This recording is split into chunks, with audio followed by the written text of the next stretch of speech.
Welcome to Cheater Confessions. Let's get started with today's story. My name is Spencer, and 5 months into my marriage, I learned that a wedding ring didn't guarantee anything. Bianca and I had been together for 3 years before we got married. We lived in Austin, where I managed commercial properties for a development company. My work wasn't glamorous, but it paid well and required me to stay organized. Bianca worked in event planning for a large hospitality group. She was outgoing, quick with people, and better at handling chaos than anyone I'd ever met. Our wedding had been 5 months ago. For the first few months, married life felt normal. We had our routines, our arguments, our weekends together. Nothing dramatic. We talked about buying a larger house eventually and maybe starting a family. Then, Bianca changed. It started with her phone. She had always left it on the kitchen counter while she cooked. Suddenly, it never left her hand. One night, I reached for it because it was buzzing beside her plate. Bianca grabbed it first. "I've got it." I looked at her. "You didn't even know who it was." She locked the screen. "Work. At 10:30? It's event planning, Spencer. People don't care what time it is." I let it go. 2 weeks later, she started coming home late. First, it was a Thursday, then a Saturday, then several evenings in the same week. Every time there was an explanation. A client dinner, a venue problem, a last-minute meeting. I wasn't interested in interrogating my wife every time she walked through the door, but I noticed patterns. She started dressing differently when she said she was meeting clients. She wore perfume she hadn't used in months. She became protective of her schedule. Then one evening, I asked a simple question. "Who were you with tonight?" She paused before answering. "People from work." "Which people?" She looked at me. "Why are you asking?" "Because you're my wife." Her expression hardened. "Do you not trust me?" I held her eyes. "I haven't said that." She walked past me without answering. That was the first moment I knew something was wrong. I didn't know what it was yet, but I knew Bianca wasn't telling me everything. And 5 months after our wedding, I wasn't going to ignore it. 3 days later, Bianca told me she had to attend a late dinner with a client.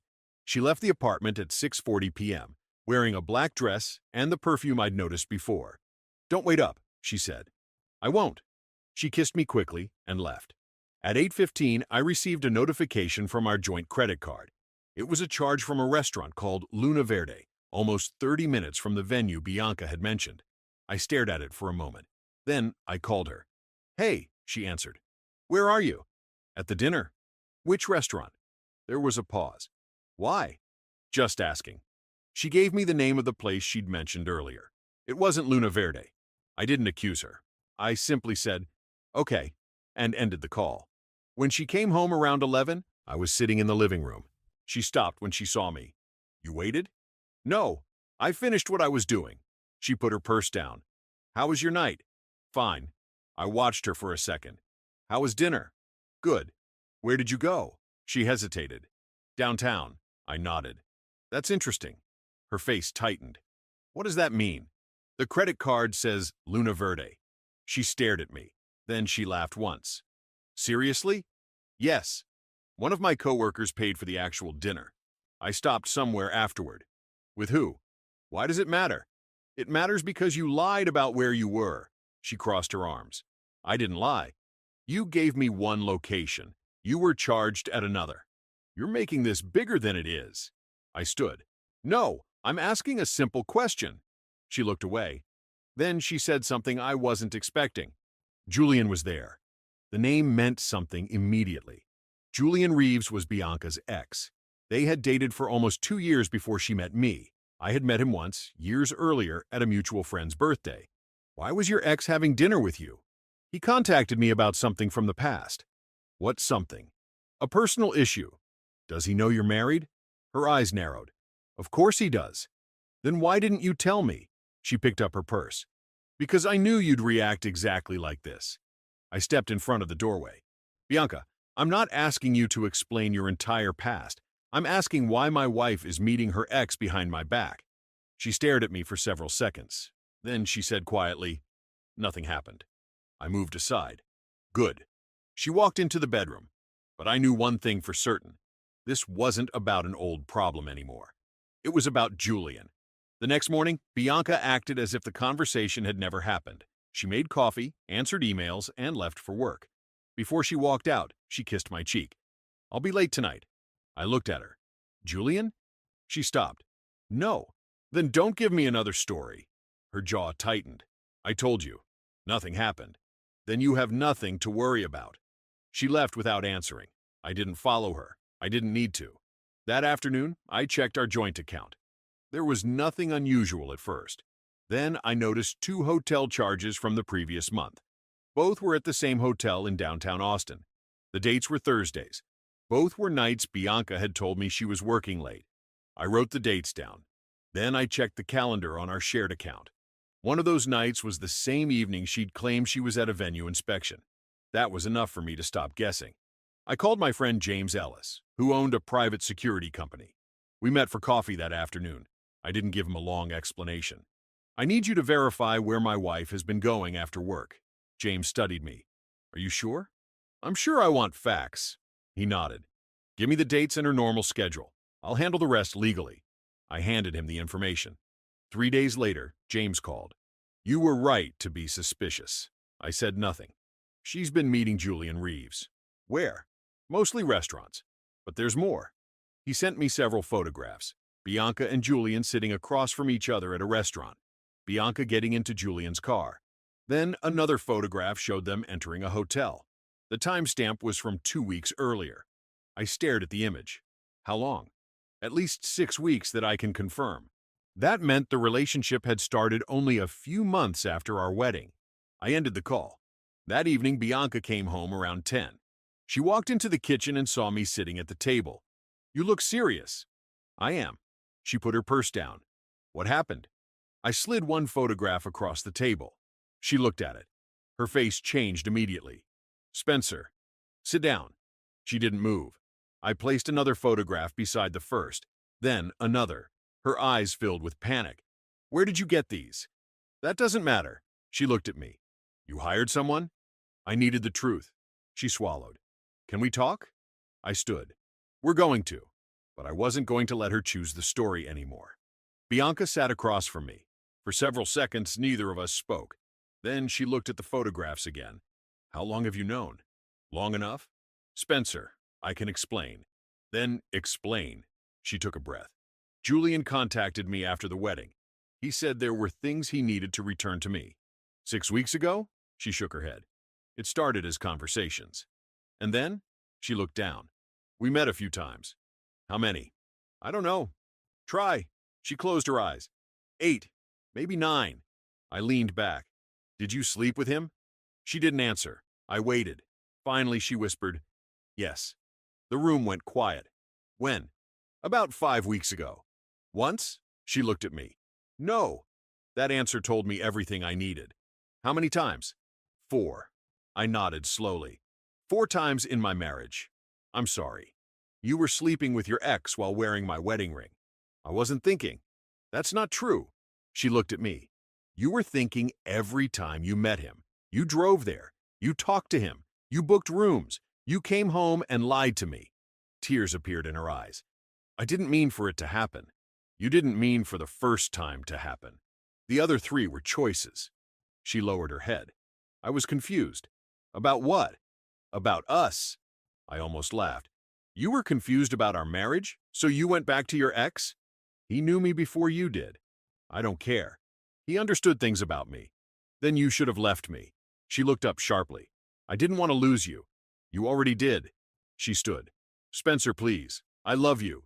No. Her expression froze. You don't get to say that after what you did. I made a terrible mistake. 4 times. She wiped her face. I'll end it with Julian. You should have ended it before you married me. That stopped her. I reached into the folder and pulled out one final photograph. It showed Julian standing outside the hotel. There's something else. Bianca stared at the picture. You knew him before our wedding. She said nothing. Did he contact you before we got married? Her silence answered for her. I stood. You're going to tell me the truth now. She finally looked at me, and for the first time that night, she looked genuinely afraid of what I was about to ask. I stayed standing. Did Julian contact you before our wedding? Bianca looked toward the window. Yes. How long before? About 3 weeks. I nodded. What did he want? He said he wanted to see me. And you did. Once. Where? She hesitated. At a coffee shop. I waited. And? He told me he still had feelings for me. Did you tell him you were getting married? Yes. What did he say? She swallowed. He asked me if I was sure. That answer bothered me more than I expected. You weren't sure. I was. Then why were you still talking to him? I thought I could close that chapter. You didn't close it. You kept the door open. She started crying again. I loved you, Spencer. Maybe you did, but you weren't ready to let him go. She covered her face. I picked up my phone and called Caroline Whitmore, the attorney I had used for a property dispute the year before. She answered immediately. I need a consultation. Is everything okay? No, I need to discuss a divorce. Bianca looked up. You're really doing this? Yes. She stood. Please don't make this final tonight. It became final when you decided to sleep with him. She moved closer. I can fix this. No, Bianca. You can't. What about everything we've built? That's exactly why I won't pretend this didn't happen. I packed the photographs back into the folder and walked toward the bedroom. Where are you going? You're sleeping in the guest room. She stared at me. You're not even angry? I am angry, I turned back. But anger doesn't change the decision. The next morning, I moved my important documents, bank records, and personal belongings into a locked cabinet at work. Then I met Caroline. She listened without interrupting while I explained everything. When I finished, she closed the folder. Do you want to fight her? No. Do you want revenge? No. What do you want? I looked at her. I want the marriage ended cleanly. She nodded. Then we'll do exactly that. By the time I returned home, Bianca was sitting at the kitchen table. She had been waiting for me, and she had something in front of her that I hadn't seen before. A small envelope. This came from Julian, she said. I picked it up. Whatever was inside was about to change what I thought I knew about their affair. I opened the envelope. Inside was a printed photograph. Bianca and Julian were standing together outside a hotel. The date was printed in the corner. It was from 2 weeks before our wedding. I looked at Bianca. You told me the affair started 6 weeks ago. It did. Then explain this. She stared at the photograph. I forgot about that. You forgot? She shook her head quickly. No, that's not what I meant. Then tell me what happened. She sat down. Julian asked to see me before the wedding. He said he wanted one last conversation. Did you sleep with him? She didn't answer. I already knew. Bianca. She lowered her eyes. Yes. I felt my jaw tighten. How many times before the wedding? Once? So you cheated before you married me, then continued after. I was going to end it. But you didn't. No. She looked at the photograph. Julian gave this to me. He said he kept it because he wanted me to remember that we had something before you. I took the photograph from her. Why did he send this now? Because I ended things with him yesterday. I looked at her. You ended things?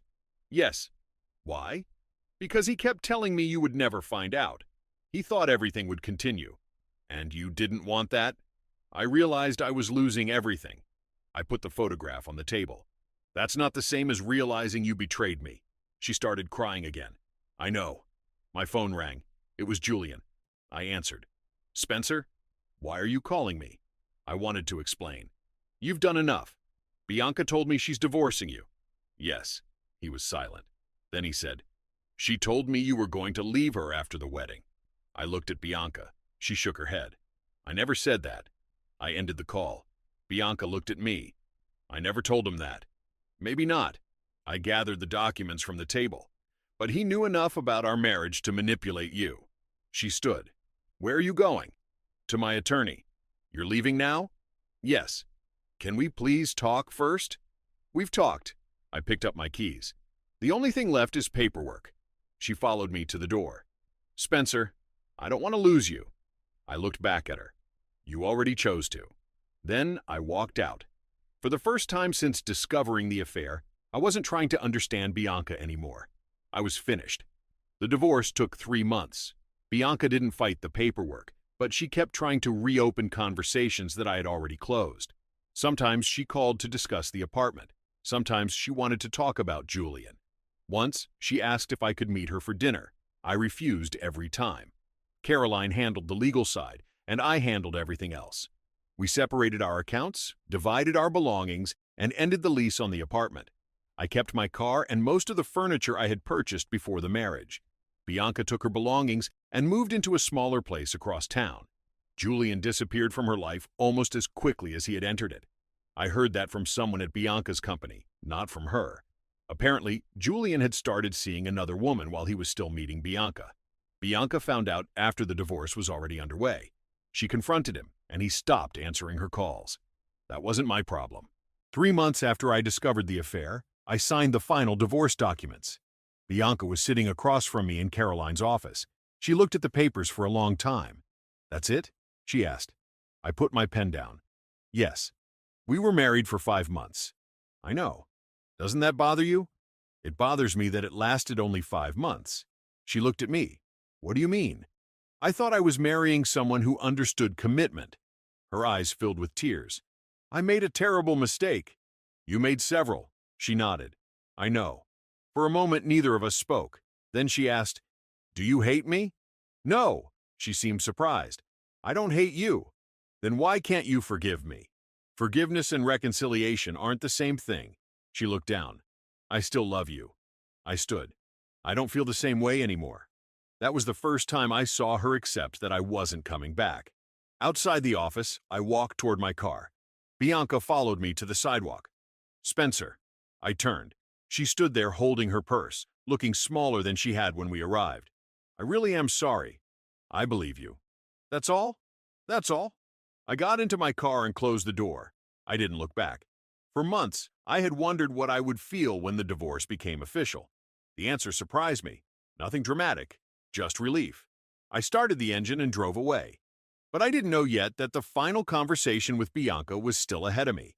6 months after the divorce, my life was quieter than it had been in years. I had moved into a townhouse on the north side of Austin. I changed my morning routine, started going to the gym before work, and spent most weekends with friends instead of sitting around the apartment wondering what Bianca was doing. I didn't ask. That chapter was finished. Then one Thursday evening, I received an email from her. She wanted to meet. I almost deleted it. Instead, I agreed to one conversation. We met at a coffee shop near my office.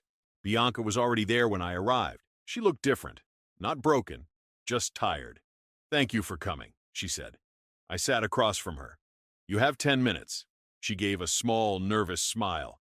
"You're still direct." "I don't have much to say." "I know." She looked down at her coffee. "I wanted to apologize without asking for anything." I said nothing. "I ruined our marriage," she continued, "and I know saying sorry doesn't fix it." "No, it doesn't. I thought I could keep Julian separate from my life with you." "You couldn't." "I know that now." She took a breath. "I also know something else." I waited. "I didn't lose you because you weren't good enough. I lost you because I wasn't honest." That was the first thing she had said that I completely agreed with. I stood. She looked up. "That's all?" "That's all." She nodded. "Are you happy?" I thought about the question. "Yes." Her eyes moved toward the wedding ring I no longer wore. "With someone else?" "Not yet." She looked surprised. "I'm not looking for someone to replace you." I picked up my jacket. "I'm just building a life I actually want." She nodded slowly. "Do you ever think about our wedding?" "Sometimes." "Do you regret it?" I considered that. "No." She looked confused. "How can you not regret it?" "Because I learned something important." "What?" "Who someone is before marriage matters less than what they choose to do once they're committed." She lowered her eyes. I walked toward the door. 5 months after our wedding, I had caught my wife cheating with the man she had once loved. At the time, I thought I had lost the future I wanted. I hadn't. I had lost a marriage built on a lie, and that was different. I walked outside into the evening traffic and kept going. I didn't need revenge. I didn't need Bianca to regret what she had done. She had already given me the only thing I needed, the truth. And once I had it, walking away was the easiest decision I ever made. Thank you for watching.